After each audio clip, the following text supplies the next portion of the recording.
Banyana Banyana e tlo raloka ntle le baraloki ba yona ba bohlokwa kgahlanong le Australia. Moraloka pele Thembi Kgatlana a ka se kgone go raloka lebaka le letelele ka baka la kgobalo.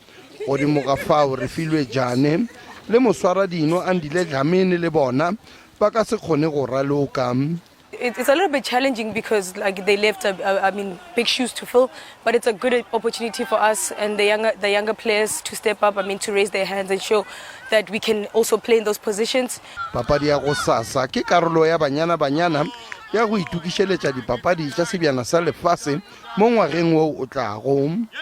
Go sebe gona ga baswara dino ba mehleng Andile Dlamini le Kaylen Swart go file Rigel Ngobeni sebaka sa go thoma le papadi.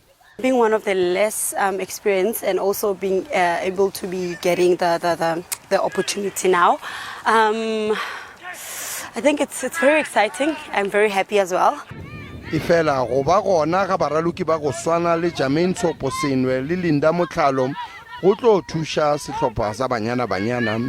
Afrika Borwa ke enngwe ya dinaga tše nne tša Afrika tšeo di yo go kgatha tema dipapading tša sebjana sa lefatshe mo ngwageng wo o tlago. Pero ka Sefeso Ramara wa ditaba tša SABC.